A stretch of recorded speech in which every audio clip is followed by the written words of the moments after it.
जी प्यारे बच्चों, कैसे आप सभी। मैं उम्मीद कर रहा हूँ कि आप लोग बहुत बढ़िया होंगे। और जैसे आप लोग जानते हैं कि प्रीवियस लेक्चर में हम लोग chapter 2 relation of function already start कर चुके हैं।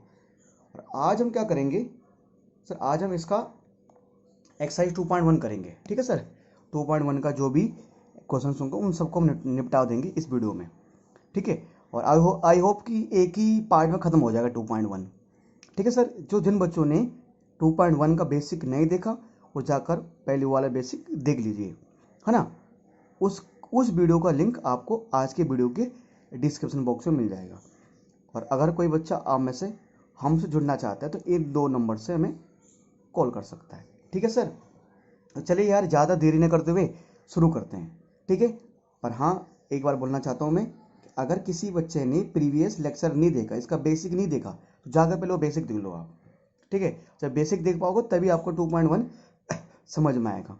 सर क्वेश्चन फर्स्ट क्या कहता है, ये कहता है कि if x plus one x upon में 3+1 comma y minus 2/3 is equal to 5/3 है, इक्वल टू 5/3 और 1/3 है, find the value of x and y. अब प्यारे बच्चों, ये मेरे पास है ना, ये मेरे पास एक कार्टेशियन प्रोडक्ट का ऑर्डर्ड पेयर है। ये भी एक कार्टेशियन प्रोडक्ट है, ये भी कार्टेशियन प्रोडक्ट है। ये उसका एक ऑर्डर्ड पेयर है। ये एक ऑर्डर्ड पेयर ये है, एक ऑर्डर्ड पेयर ये है। सॉरी। अब ये दोनों ऑर्डर्ड पेयर आपस में इक्वल हैं, ये दोनों ऑर्डर पेयर आपस में इक्वल हैं। तो मुझे क्या करना है, find the value of x y. मुझे क्या करना है, मुझे एक्स और वाई की वैल्यू निकालनी है। मुझे बताना है कि एक्स की वैल्यू क्या होगी और वाई की वैल्यू क्या होगी। देखिए सर, चलिए शुरू करते हैं। आप लोगों को मैंने बताया था कि दो ऑर्डर्ड पेयर तभी इक्वल हो सकता है आपस में। ठीक है। दो ऑर्डर पेयर तभी इक्वल हो सकता है आपस में जब पहले वाले ऑर्डर पेयर का पहले वाले ऑर्डर पेयर का और दूसरे वाले ऑर्डर पेयर का जो पहले वाला एलिमेंट हो इक्वल हो, और पहले वाले ऑर्डर पेयर का दूसरा एलिमेंट और दूसरे वाले ऑर्डर पेयर का दूसरा एलिमेंट, ये दोनों आपस में क्या हो, इक्वल हो, है ना। तो हमें एक्स वाई वैल्यू निकालनी है, यानी कि एक्स अपॉन में 3+1 को इक्वल रख देंगे 5/3 के। सिमिलरली, है ना। तो प्यारे बच्चों क्या हो जाएगा, देखिए 1/1, चलो मैं साइड में कर लेता हूँ दोनों को। ठीक है। और y माइनस 2/3 को मैं किसके इक्वल रखूँगा, 1/3 के। अब देखिए सर, ठीक है, 1 प्लस का राइट हैंड साइड जाके क्या हो जाएगा, माइनस का, क्या हो जाएगा, माइनस का हो जाएगा, है ना। अब प्यारे बच्चों, हम लोग जानते हैं कि सर x/3 5/3 माइनस जिसका अपॉन में कुछ नहीं होता 1 होता है। बाकी बेसिक कैलकुलेशन तो आप लोग जानते हैं यार। हाँ, अब मैंने आज सॉल्व करने का तरीका क्या है, 3 को 1 से मल्टीप्लाई करेंगे 3 आएगा, 5 को 1 से कर देंगे तो 5, और 3 को 1 से मल्टीप्लाई कर देंगे 3। ये x/3 इज इक्वल टू 5 में से 3 गया 2, 2/3 हो जाएगा हमारा। ठीक है। और 3 से 3 कैंसिल हो जाएगा, तो x की वैल्यू कितनी आ जाएगी सर, 2। और सिमिलरली इस साइड पे करते हैं सॉल्व इसको। Sir y is equal to 1/3 में से 2/3 राइट साइड जगह प्लस का हो जाएगा। y is equal to, sir दोनों का डिनोमिनेटर 3 है तो दोनों का एलसीएम 3 आएगा, 1 माइनस 2 आ जाएगा। तो y इज इक्वल टू 1 में से लेस करेंगे 2, कितना आएगा, माइनस का 1 आएगा, 1/3। तो y की वैल्यू आ जाएगी 1/3। लास्ट में वही क्वेश्चन की आत्मा को शांति देने के लिए क्या लिख देंगे कि hence x is equal to 2 and y is equal to minus का 1/3। x is equal to 2, x equal to 2 and y is equal to minus 1/3, last में हम लिख देंगे। ठीक है सर, ये छोटा सा क्वेश्चन था, ज़्यादा कुछ था नहीं इसमें, ऑलरेडी है ना, इक्वल लगना था, वो हमने कर लिया सर। ठीक है, आई होप समझ आया होगा आप लोगों के। तो चलिए सर, अगर ये हम लोग समझ चुके हैं तो एक काम करते हैं, नेक्स्ट क्वेश्चन की तरफ बढ़ते हैं, यानी क्वेश्चन नंबर 2। प्यारे बच्चों, थोड़ा सा इस क्वेश्चन में मिस्टेक हो गई है। मिस्टेक ये हो गया कि ये ना राइट साइड जगह प्लस होना है ना, मैंने आई थिंक प्लस ही बोला होगा मैंने, पर मैंने वो माइनस ही लिख दिया। ठीक है। तो सर कितना आ जाएगा, माइनस की जगह कितना आ जाएगा बेटा, प्लस आ जाएगा। ठीक है। तो 2 में जोड़ोगे 1 तो बेटा कितना हो जाएगा, 3 हो जाएगा। ठीक है। जब 3 हो जाएगा ना, तो आप लोग जानते हो 3 से 3 क्या हो जाएगा, कैंसिल हो जाएगा, तो y की वैल्यू कितनी आ जाएगी बेटा, 1 आ जाएगी। ठीक है। तो यहाँ में y की वैल्यू 1 आ जाएगी, तो इसके लिए मापे जाता हूँ मैं। ठीक है सर, तो ये हो चुका सर। चलो अब नेक्स्ट क्वेश्चन की तरफ बढ़ते हैं यहाँ। ठीक है। नेक्स्ट क्वेश्चन ये रहा हमारे सामने, क्वेश्चन नंबर 2। देखिए सर, क्वेश्चन 2 क्या कहता है, क्वेश्चन 2 कहता है कि if the set A has 3 element and set B में क्या है 3 4 5 है, then find the number of element A into B. अब मुझे कहता है कि अगर मेरे पास सेट ए में 3 एलिमेंट है और सेट बी में 3 4 5 है, तो ए इंटू बी को जो मल्टीप्लाई करूंगा मैं, जो ए इंटू बी का प्रोडक्ट होगा उसमें कितने एलिमेंट आएंगे, उसमें कितने एलिमेंट हमारे आने वाले हैं। ठीक है, वो सिंपल है, वैसे भी आप लॉजिकली डायरेक्टली बता सकते हो। सॉल्यूशन में कर रहा हूँ, जैसे मान के चलो मैं ऐसे लेके चल रहा हूँ कि जो सेट ए है उसमें कुछ एलिमेंट है मेरे। सेट ए में कौन से एलिमेंट है, जैसे मैंने मान लिया कि मेरा एलिमेंट एक एक्स है, वाई है, एक जेड है। ठीक है सर, है ना। और सेट बी में जो एलिमेंट है वो 3 4 5 है। अब अगर मैं ए इंटू बी करता हूँ, ए इंटू बी करता हूँ, है ना।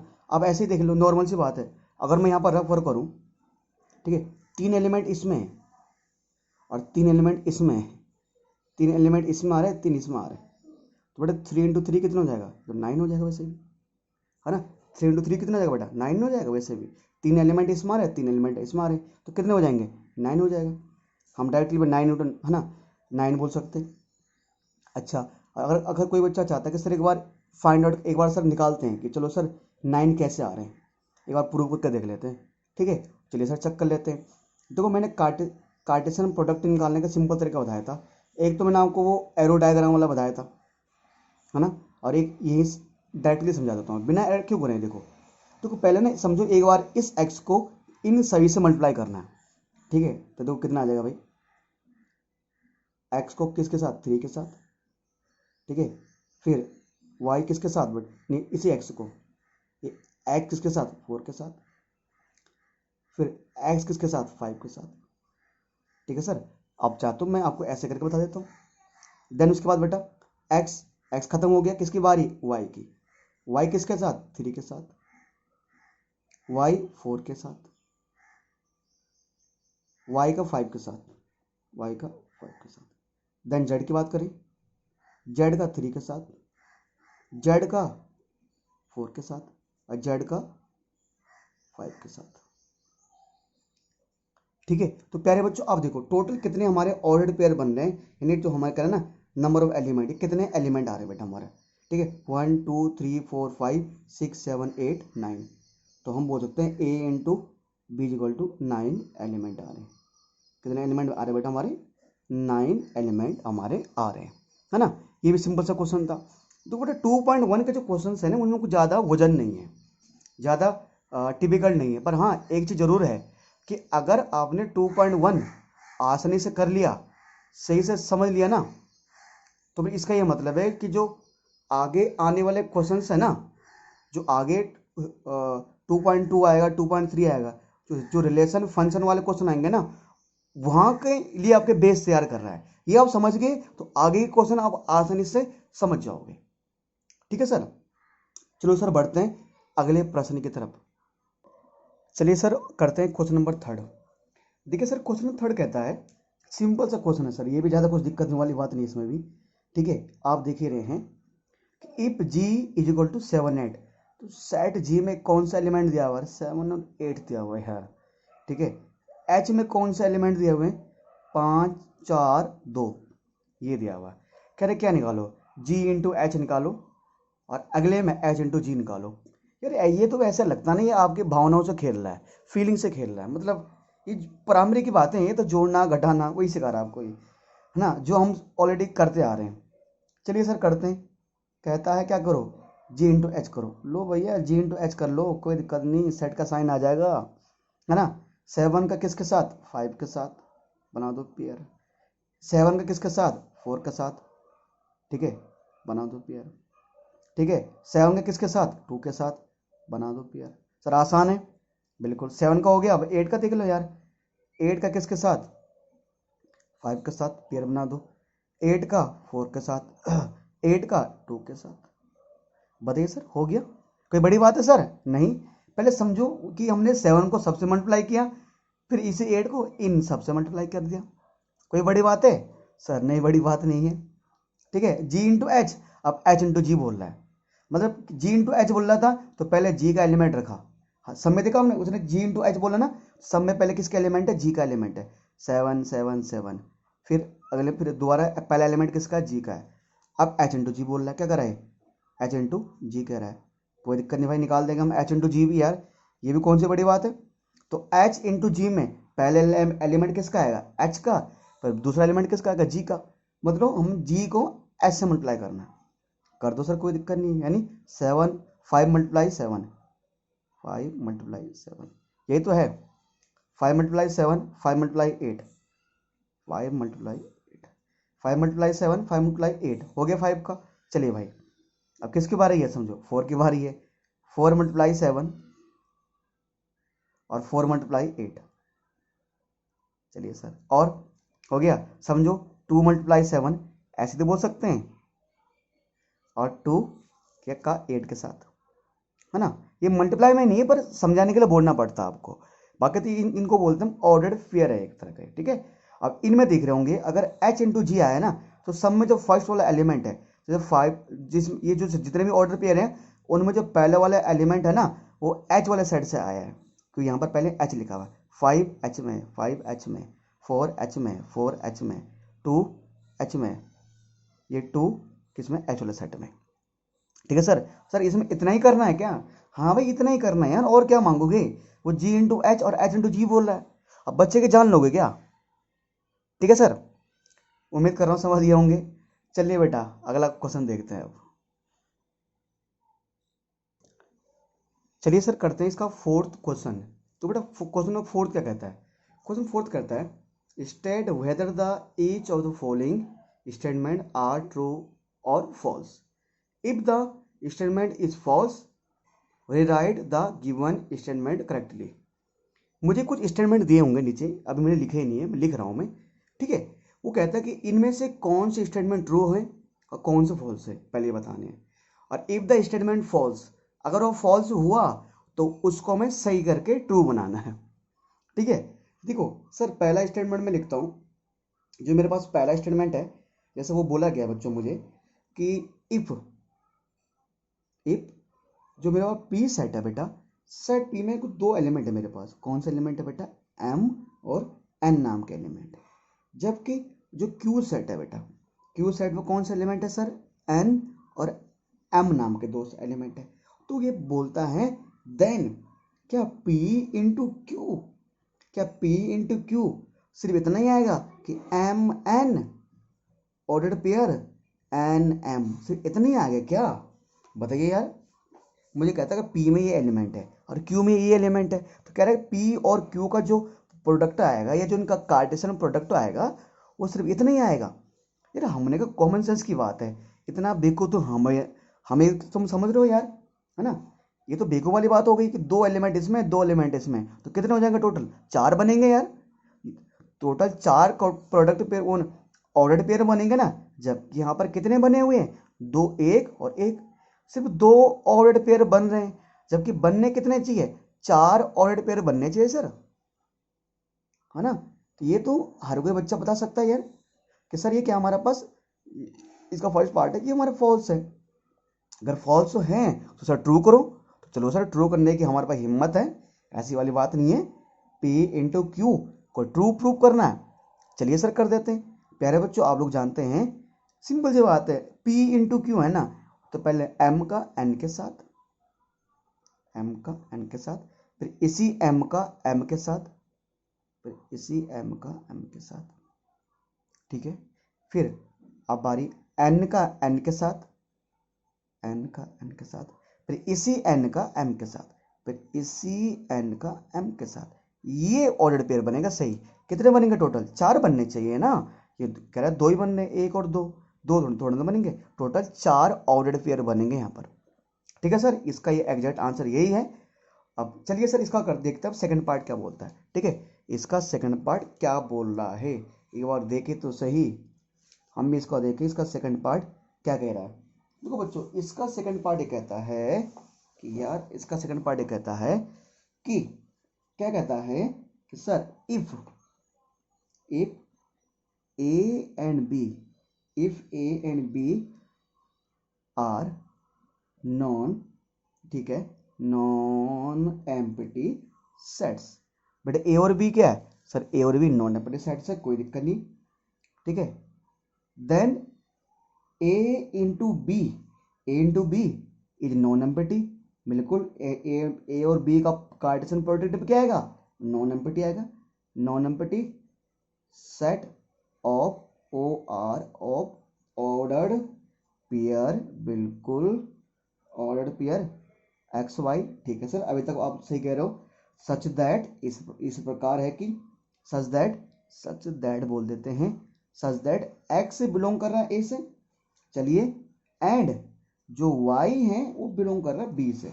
चलिए भाई, ये कहता है कि अगर हमारे द्वारा जो इतनी बात बोली गई है वो बात सत्य है असत्य है, ठीक है। क्या बात बोली गई है, एक बार मैं आपको रिपीट कर देता हूँ, इसका मीनिंग क्या है।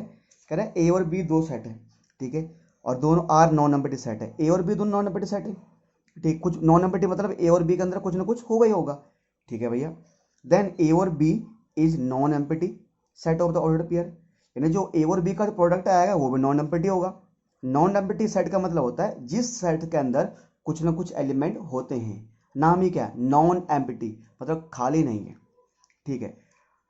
तो ordered pair of x y, तो जो ए और बी का, देखो सर सॉल्यूशन, जो ए और बी का जो ऑर्डर्ड पेयर बनेगा ना, देखिए ए के अंदर कुछ एलिमेंट होंगे, बी के अंदर कुछ और एलिमेंट होंगे, ठीक है। तो जो ए और बी का जो ऑर्डर्ड पेयर बनेगा ना, ठीक है जी, हम बना देना ऐसे, कह रहे उसमें एक्स वाई आता है, बिल्कुल एक्स वाई आ रहा है। तो सच दैट कि जो एक्स है वो ए से बिलोंग करता है और जो वाई है वो बी से बिलोंग करता है। तुम करो सर क्या बात बोल रहा है, अरे भैया जो आपको मैंने इसका बेसिक कराया था उसमें मैंने यही तो सिखाया था आपको कि जो हमारा ऑर्डर्ड पेयर होता है पहले वाला, जो ऑर्डर्ड पेयर का पहला एलिमेंट होता है वो सेट ए से आता है, तो दूसरा एलिमेंट वो सेट बी से आता है। जिसका समझ नहीं आ रहा देखो, समझने की कोशिश करो। ये एक ऑर्डर्ड पेयर है m इंटू एन, तो m कहाँ से आया है, पहले वाले सेट से, ये n कहाँ से आया, दूसरे वाले सेट से, है ना।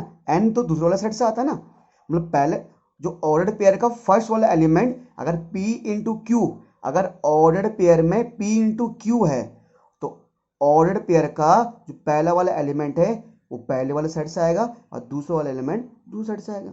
ऐसे n इंटू एम में n कहाँ से आएगा, p से, और m कहाँ से आएगा, q से।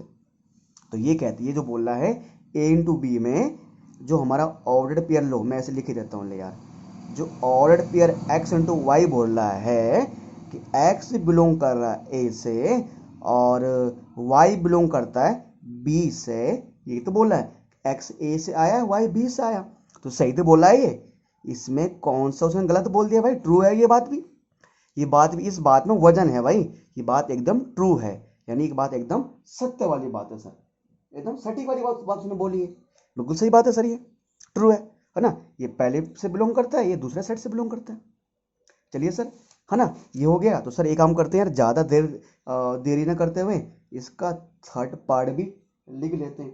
इसका थर्ड पार्ट क्या कहता है बच्चों, इसका थर्ड पार्ट ही कहता है इफ, है ना, a इज इक्वल टू 1 2 और b is equal to, B set में कौन सा एलिमेंट है 3 4, ठीक है। तो कह रहा है देन, कह रहा है देन तब अगर हम a into B intersection empty और इज इक्वल टू एम्प्टी आएगा, एम्प्टी को नल सेट। कह रहे बच्चों जब मैंने आपको ना प्रीवियस लेक्चर में 2.1 का मैं बेसिक करा रहा था, यानी कार्टेशियन प्रोडक्ट का वाला बेसिक में करा रहा था, तो स्टार्टिंग में मैंने एक चीज़ बता दिया था आपको कि बच्चों अगर आपने सेट्स वाला चैप्टर नहीं समझा तो आपके समझ में रिलेशन ऑफ फंक्शन बिल्कुल बहुत ही कम आएगा, क्योंकि मैं ये नहीं बोलता आएगा नहीं, थोड़ा बहुत समझ में आ ही जाएगा, क्योंकि प्यारे बच्चों सेट वाला चैप्टर का पूरा बेसिक यहाँ पर यूज हो रहा है। देखो ये सेट क्या है, सेट का साइन यहाँ पर आ रहा है, ये एम्प्टी सेट क्या है, वो कहीं कह रहा है वो नॉन एम्प्टी सेट, कभी वो इंटरसेक्शन आ रहा है। तो मैंने आपको पहले ही बता दिया था सर कि इससे पहले जाकर आप सेट वाला चैप्टर अच्छे से समझ लो, तब जाकर इसको पढ़ सकते हो आप, है ना, ये मैंने आपको बताया। तो और वही बात है सर यहाँ पर भी। चलिए सर, ये कहता है कि अगर सेट ए में 1 और 2 आता है और सेट बी में 3 और 4 आता है, बिल्कुल मैंने कहा ठीक है। तो कहता है कि अगर हम इस तरफ मल्टीप्लाई करें कि बी इंटरसेक्शन एम्प्टी का जो प्रोडक्ट आएगा उसको हम ए से करें तो एम्प्टी आना चाहिए, ये मैं कहता है। तो हमने कहा देखते हैं क्या आता है, ठीक है ना, हमने कहा देखते हैं एक बार यार। देखो प्यारे बच्चों इसको सीधा सीधा ऊपर ऊपर से देख लेते हैं। ये उस क्वेश्चन में यही बोला गया है कि अगर बात ट्रू है तो ट्रू बोल दो और गलत है तो उसको सही करो। तो हमें तो फॉल्स वाले को सही करना है, तो पहले चेक तक कर लेते हैं कि ट्रू है फॉल्स है। देखो प्यारे बच्चों, पहले ब्रैकेट के अंदर वाले को सोल्व करते हैं।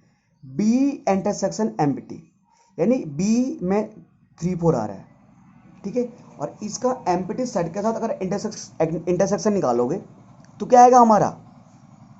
अगर किसी भी सेट का एम्प्टी सेट के साथ इंटरसेक्शन निकालते हो यानी कॉमन निकालते हो तो क्या आता है, एम्प्टी सेट ही आता है।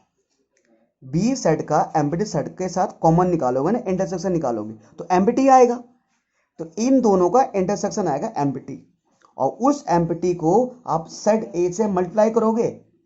उस एम्प्टी को सेट ए से मल्टीप्लाई करोगे ना, मतलब मल्टीप्लाई बोलने का मतलब क्या है कि अगर आप है ना उनका कार्टेशियन प्रोडक्ट निकालोगे तो क्या है सर, वो तो एम्प्टी आया घुमा फिरा कर, है ना सर। घुमा फिरा कर क्या आना उसने, एम्प्टी आना। देखो एक चीज बताता हूँ मैं, पहले लो यार, बी इंटरसेक्शन एम्प्टी ना, आप चाहते हो ना बी इंटरसेक्शन एम्प्टी, तो मेरे पास ये क्या आना, ये तो एम्प्टी आएगा, है ना। ठीक है, फिर ए इंटू, है ना, ए इंटू ये मेरे पास क्या है, एम्प्टी आया। ठीक है, तो अब ए का एम्प्टी सेट, मतलब एम्प्टी मतलब कोई सेट है ही नहीं, एम्प्टी मतलब कोई है ही नहीं सेट, है ना। एम्प्टी मतलब समझो यार आपका जीरो है, 2 मिनट के लिए जीरो है।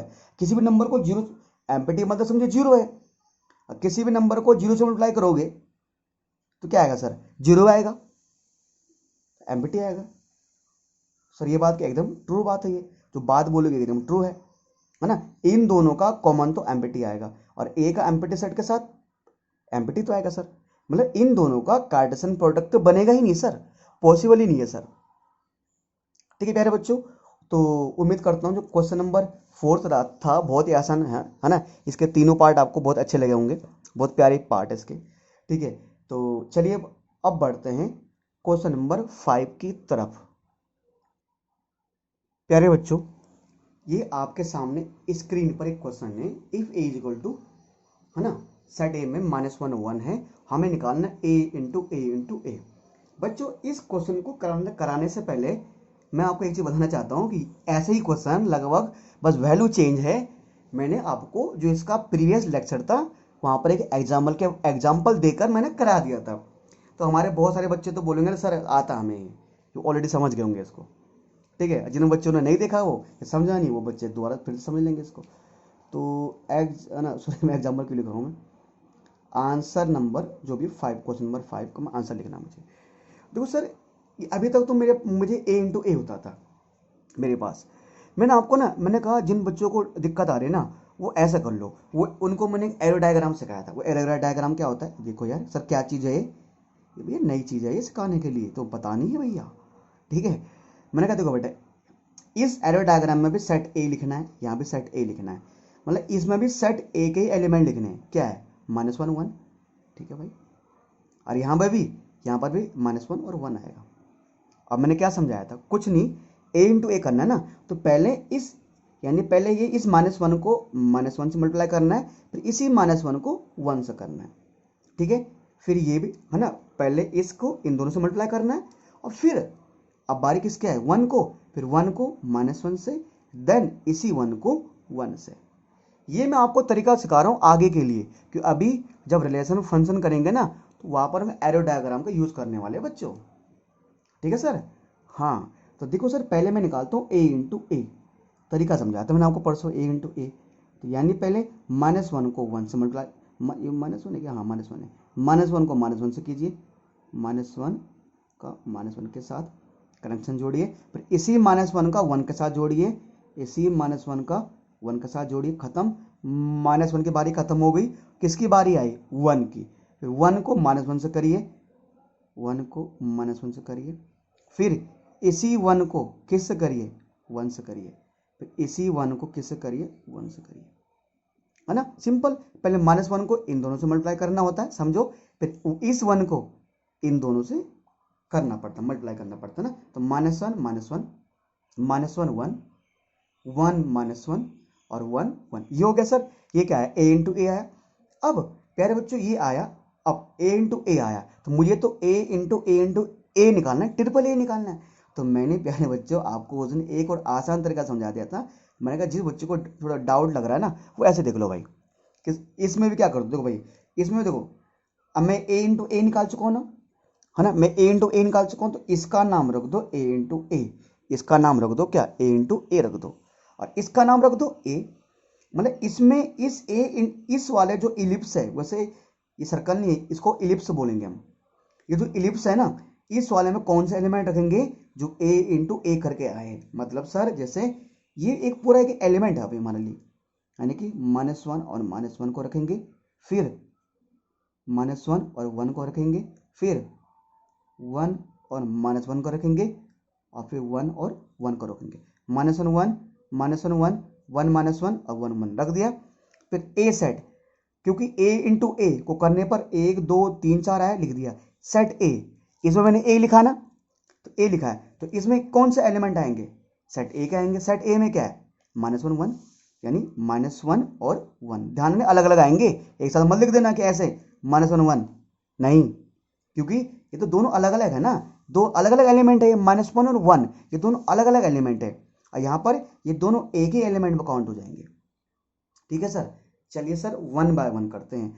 अब निकालें, आप बोल सकते हैं हम ए इंटू ए को किससे करना है, ए से मल्टीप्लाई करना है। तो प्यारे बच्चों ये आ जाएगा ए इंटू ए इंटू ए, ये आ जाएगा ए इंटू ए इंटू ए। क्या आ जाएगा सर, ए इंटू ए आ जाएगा, है ना। चलिए अब करना ना, तो बड़ा सा पहले मैं लिख देता हूँ सेट का साइन, मुझे पता बहुत सारे एलिमेंट आने वाले हैं, कुछ नहीं करना प्यारे बच्चे। तो 1 बाय 1 पहले -1 ये तो है, इसको किससे करना है, -1 से कर लो यार। -1 तो है, किससे करना, -1 से, लो कर दिया, तो इनके साथ -1 भी जुड़ जाएगा, आ गया। फिर इसी -1 को किससे मल्टीप्लाई करना, 1 से, तो क्या हो जाएगा, ये -1 तो आएगा, -1 तो आएगा, 1 भी आ जाएगा। ठीक है सर। फिर प्यारे बच्चों एक चीज देखिए आप, है ना, इसकी बारी खत्म हो गई, किसकी बारी आई है, -1 1 की, यानी कि इस -1 1 को किससे मल्टीप्लाई करना है, -1 से, बिल्कुल सर। फिर इस -1 1 को किससे करना है, 1 से, इस -1 1 को किससे करना है, 1 से। ठीक है। अच्छा ये एक यहाँ स्पेस नहीं है, तो इसे नीचे लिख रहा हूँ मैं सेट का साइन पहले लगा चुका हूँ। अब बारी है 1 की, 1 -1 को किससे, -1 से, 1 1 -1 को किससे, -1 से, फिर 1 -1 को 1 से, 1 -1 को 1 से। ठीक है, इसके बारी खत्म हो गई। अब बारी है 1 1 की, 1 1 को -1 से, 1 1 को -1 से, है ना। यहाँ कॉमा लगाते रहना बेटा, सबके साथ अलग अलग, देख कॉमा लगा लग रहा है ना, ताकि हाँ ये पता लग सके ये अलग अलग एलिमेंट है, ये पूरा अलग है। फिर 1 1 को 1 से, 1 1 को 1 से सर, तो यहाँ कॉमा लगा दिया मैंने। ठीक है सर, तो कितने टोटल कितने एलिमेंट आ रहे हैं, 1 2 3 4 5 6 7 8, है ना। अब वो तो अब ऐसे बता सकते थे कि ए इंटू ए करना है, तो ए में कितने एलिमेंट है, 2, इस ए में भी 2 एलिमेंट होंगे, इस ए में भी 2 एलिमेंट होंगे, 2 2 4 2 8, टोटल कितना 8 आ जाएगा, है ना। वो तो आप ऐसे भी बता सकते सर। ठीक है सर, तो ये हमारा ए इंटू ए आ गया, कोई बड़ी बात तो थी नहीं, है ना। तो प्यारे बच्चों क्योंकि चीज़ें आसान है, आपने बेसिक चीज़ें सीख रखी है ना, इसलिए आपको आसान लग रही है। बस ऐसे आपको आगे भी अपना दमखम बनाए रखना है, चीज़ों को 1 बाय 1 समझना है। एक बार समझ नहीं आए कोई दिक्कत नहीं, उसको दोबारा उस वीडियो को दोबारा देखो, 3 बार देखो, नहीं आया अब हमसे डाउट पूछिए, सर ये चीज़ समझ नहीं आए, इस कॉन्सेप्ट को दोबारा समझा, है ना, हम आपको दोबारा एक्सप्लेन कर देंगे। ठीक है, चलिए सर क्वेश्चन नंबर 5 हमारा खत्म होता है, और अब बढ़ते हैं किसकी तरफ, क्वेश्चन नंबर 6 की तरफ। चलिए सर बढ़ते हैं क्वेश्चन नंबर 6 की तरफ। देखिए सर क्वेश्चन नंबर 6 क्या कहता है, सर क्वेश्चन नंबर 6 क्या कहता है, इफ ए इंटू बी, अगर हम ए इंटू बी निकालते हैं, ठीक है, मतलब Cartesian product A into B निकालते हैं, तो उसमें हमें मिलता है a x a y b x b y मिलता है। ठीक है सर, ये मिलता है। अब कह रहे हैं कि फाइंड आउट ए, नहीं सॉरी, फाइंड आउट ए इंटू बी नहीं बेटे, मैं भी चाहता हूँ फाइंड आउट ए इंटू बी नहीं है, मुझे फाइंड करना है ए एंड बी, मतलब फाइंड ए एंड बी, मतलब मुझे सेट ए और बी बताना है कि सेट ए में क्या आएगा, सेट बी में क्या था, मतलब सेट ई में कौन से एलिमेंट थे और सेट बी में कौन से एलिमेंट थे। यार देखो ये बहुत ही आसान है, ठीक है, ये बहुत ही आसान। क्या है, क्यों आसान है बहुत ही, एक चीज देखो प्यारे बच्चों, जो भी मुझे पता है कार्ड्स, ये कार्टेशियन प्रोडक्ट किसका था, सिर्फ ए इंटू बी का, यानी दो सेट का है। और जब भी दो सेट का कार्टेशियन प्रोडक्ट होता है, मैंने कहा अगर ए इंटू बी का कोई भी कार्टेशियन प्रोडक्ट आता है ना, तो उसमें हम जानते हैं कि जो पहले वाला एलिमेंट होता है, जो फर्स्ट एलिमेंट होता है, मैं ऐसे लिख देता हूँ ना थोड़ा यहाँ से, अगर मैं लिखता हूँ कि x belong to A, y belong to B ना, तो आप इसमें गड़बड़ कर जाओ, क्योंकि यहाँ पे एक्स वाई आ रहा है। मतलब मैं समझाने की कोशिश कर रहा हूँ कि जैसे मैंने बोल दिया, जैसे मैं यहाँ पर ए बी है ना, जैसे मैंने बोल दिया कि चलो क्या लिखूँ मैं, चलो मैं है ना A B, A into B में जो फर्स्ट एलिमेंट होता है वो कहाँ से बिलोंग करता है, वो सेट ए से बिलोंग करता है। और जो सेकंड एलिमेंट होता है वो कहाँ से बिलोंग करता है, बी से बिलोंग करता है, वो सेट बी से आता है। जैसे ए इंटू एक्स है, तो ए वाला एलिमेंट किस में रहा होगा, सेट ए में। ये ए भी किस में रहा होगा, सेट ए में। ये बी किस में रहा होगा, सेट ए में। ये बी किस में रहा होगा, सेट ए में रहा होगा। तो दूसरा वाला एलिमेंट होता है वो सेट बी में रहा होगा, एक्स सेट बी में रहा होगा, वाई भी सेट बी में रहा होगा, एक्स सेट बी में रहा होगा, ऐसा रहा होगा। तो मैंने यहाँ लिख दिया समझाने के लिए, वैसे मैं डायरेक्टली यहाँ लिख सकता था कि x belong to set A और y belong to set B. तो अगर मैं ऐसे लिखता ना यहाँ पर, वैसे तो थोड़ा कन्फ्यूज हो, वैसे तो डायरेक्ट यहाँ दिया हुआ है, मैंने बोलने में फिलहाल ये समझा मेरा मतलब कि अगर मैं एक्स और वाई का यूज करता ना, तो हो सकता है यहाँ पर अगर एक्स पहले आता तो वाई पहले आता तो दिक्कत हो जाती है, मतलब ये समझाने में। तो मैंने सिंपल लिख दिया कि फर्स्ट एलिमेंट होता है वो सेट ए से ए में आता है, और सेट बी जो सेकंड एलिमेंट होता है सेट बी में आता है। बोलने का मतलब क्या है, देखो यार सेट ए में क्या आएगा प्यारे बच्चों, जो ए है कि पहला एलिमेंट है वो सेट ए में आएगा। अब ये वाला ए भी सेट ए में आएगा। और अब हम लोग जानते हैं ना, किसी भी सेट में एक एलिमेंट दो बार नहीं आ सकता, किसी भी एक सेट में एक एलिमेंट दो बार नहीं आ सकता।